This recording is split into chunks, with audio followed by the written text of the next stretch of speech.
کتنی نشانیاں؟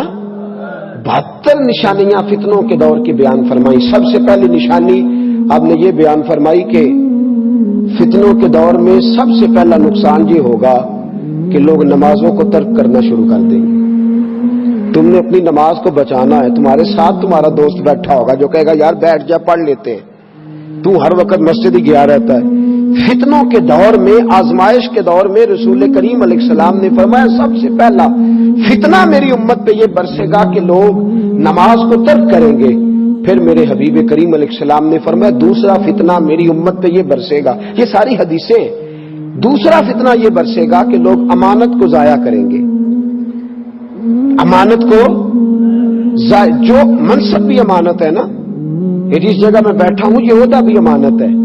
جس جگہ اللہ کریم نے سب کو بٹھایا ہے وہ سب جگہ اللہ قیامت کے دن پوچھے گا کہ تجھے جہاں بٹھایا گیا تھا تو نے اس کا حق صحیح ادا کیا کہ نہیں کیا. تو امانت ضائع کی جائے گی. اور تیسری ہی علامت بیان کر دی, فرمایا فتنوں کے دور میں لوگ سود کھائیں گے اور حلال کہہ کے کھائیں گے. سود کھائیں گے اور لا حول ولا قوت. کوئی تکافل کا نام دیے جا رہا ہے, کوئی تجارت کا نام دیے جا رہا ہے, کوئی نام دیے جا رہا ہے, کوئی نام دیے جا رہا ہے. اور میرے رسول پاک علیہ السلام نے ایک جگہ فرمایا ایک زمانہ ایسا بھی آئے گا کہ جو سود نہیں کھائے گا اسے سود کے چھینٹے ضرور پہنچیں گے. فتنوں کے دور میں عام ہے معاذ اللہ. بہت سارے ایسے لوگ ہیں جو نمازیں بھی پڑھے جاتے ہیں, جو باقی کام بھی کیے جاتے ہیں اور سود کا دھندا بھی چلائے جاتے ہیں. بینک میں پیسے رکھ کر کے وہاں سے نفع بھی حاصل کیے جاتے ہیں. پوری حکومتیں, پوری سلطنتیں, پوری ریاستیں سود پہ چلنے لگی. پورا معاشرہ سود پہ چلنے لگا. اور ہمیں جہاں سے 4 پیسے آتے دکھائی دیتے ہیں فٹافٹ طبیعت ادھر مائل ہو جاتی ہے. تو میرے رسول کریم صلی اللہ تعالی علیہ وآلہ وسلم نے فرمایا کہ بھائی تیسری علامت یہ ہوگی کہ لوگ سود کو حلال کہہ کے کھائیں گے. اور فتنوں کے دور کی علامت بیان کی اور عجیب ہی بات ارشاد فرما دی. میرے رسول پاک نے فرمایا فتنوں کے دور کی چوتھی علامت یہ ہوگی کہ لوگ جھوٹ کو ہنر بنا لیں گے. جھوٹ کیا بن جائے گا؟ بڑی عجیب بات. دیکھیں نا حکمت والے نبی کا حکمت والا فرمان. جھوٹ کیا ہے؟ ہنر. کیا؟ جاگ کے بیٹھے ٹیک چھوڑیں گے تو آنکھ کھلے گی. جھوٹ کیا ہے؟ باقاعدہ لوگ طریقہ سیکھتے ہیں جھوٹ بولنے کا. اور جھوٹ ہنر ہے, ایک ہنر ہے باقاعدہ. میرے نبی پاک علیہ السلام نے فرمایا فتنوں کے دور میں جھوٹ ہنر بن جائے گا. جو سونا جھوٹ بولے گا وہ سونی دکان چلائے گا. جو جھوٹ اچھا بولنے کا عادی ہوگا وہ رنگ اچھا بھرے گا باتوں میں. میرے دوستو جھوٹ ہنر بن جائے گا. پھر میرے رسول کریم صلی اللہ علیہ وسلم نے فرمایا دیکھیں, اور ان ساری چیزوں کو ذرا اپنے دور پر, ان ساری چیزوں کو آپ اپنے دور پر ذرا لاگو کرتے جائیں اور محسوس کریں کہ کہیں وہ دور آ تو نہیں گیا جس کا میرے حبیب پاک نے بیان فرمایا جھوٹ ہنر بن جائے گا. 5ویں نمبر پر فرمایا معمولی باتوں پر لوگ ایک دوسرے کو قتل کرنے لگیں گے. کن باتوں پر؟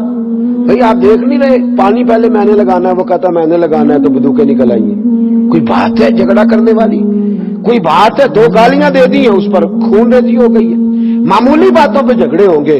پھر میرے محبوب علیہ السلام نے 6ٹھی علامت یہ بیان فرمائی کہ اونچی بلڈنگیں بنیں گی فتنوں کے زمانے میں. اور ان بلڈنگوں کا نقصان پتہ کیا ہوتا ہے؟ ایک بنا لیتا ہے تو دوسرا پھر ٹینشن لے جاتا ہے. پھر اس کے گھر والے کہتے ہیں ہمیں بھی اسی طرح کا. وہ بڑے تیرے بھائی نے بلایا تو جہاں سے مرضی اکٹھے کر کے لا, جائز لا یا ناجائز لا, اتنی بڑی ہمیں بھی کھڑی کر کے دے. فرمایا بلڈنگیں بنیں گی تو فتنہ برپا ہوگا. پھر میرے حبیب کریم نے 7ویں نمبر پر فرمایا اللہ اکبر, فرمایا لوگ دین بیچ کے دنیا حاصل کریں گے. دین بیچ کے. ناراض نہ ہوئیے گا, یہ میں اپنی بات کرنے لگا ہوں. اپنی رب کریم عزتیں دیتا ہے, برکتیں دیتا ہے, رزق اتنا دیتا ہے کہ سنبھالا نہیں جاتا. پھر بھی 20,000 کی تقریر بکے اور 10,000 کی نعت بکے اور 20,000 کی تلاوت بکے. اور ہمارا بھی حال بڑا عجیب ہے. اور یاد رکھیں اس میں صرف بیچنے والوں کا قصور نہیں. بولے کس نے ان کو تباہ کیا ہے؟ بولے جی کس نے؟ میں اور آپ شریک ہیں سارے, ہم سب اس جرم میں برابر کے شریک ہیں.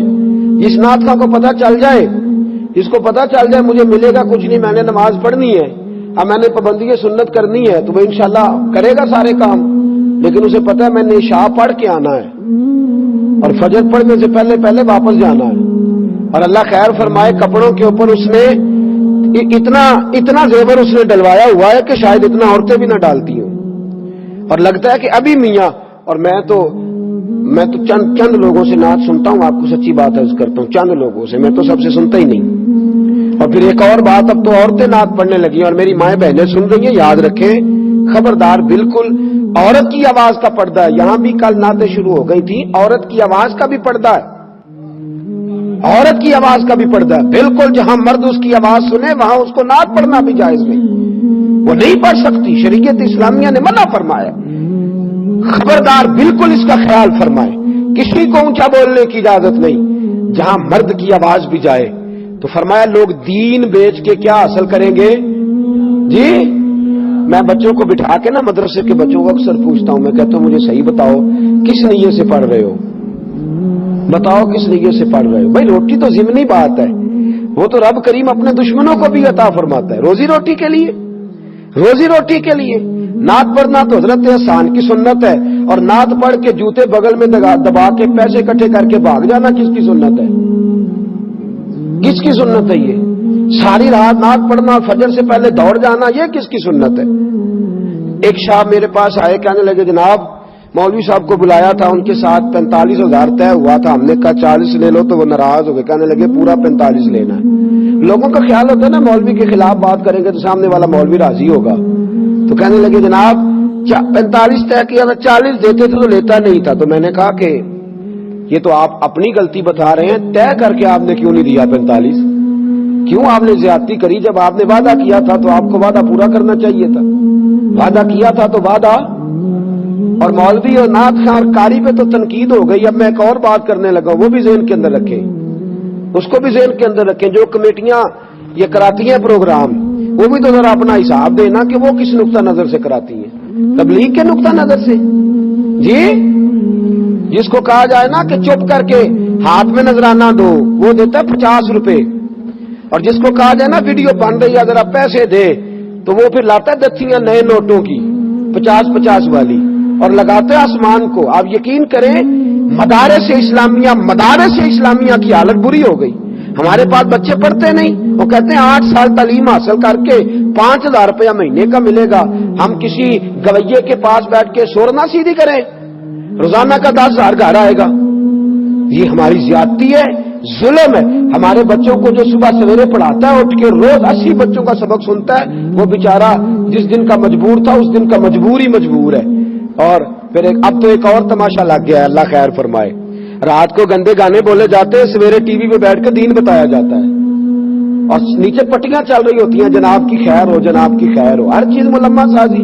لوگ دین بیچ کر کے دنیا کٹھی کر رہے ہیں، دین بیچ کر کے دنیا کٹھی کر رہے ہیں. ایک بزرگ تھے، انہوں نے اپنے شاگردوں سے کہہ دیا میں نے دین پہ بڑا احسان کیا ہے. شاگرد بگڑ گئے، کہنے لگے حضرت جی یہ آپ نے کیسی بات کر دی، آپ کا کیا احسان ہے دین پہ؟ فرمانے لگے میرے مرنے کا وقت آئے گا تو پھر مجھ سے پوچھنا. انتقال کا وقت آیا تو لوگ قریب بیٹھ گئے، کہنے لگے جناب مسئلہ سمجھ میں نہیں آیا، آپ نے کیا احسان کیا دین پہ؟ تو آپ فرمانے لگے الحمدللہ کتابیں بھی لکھی، درس بھی دیے، تدریس بھی کی، واعظ و نصیحت بھی کرتا رہا، لوگوں کو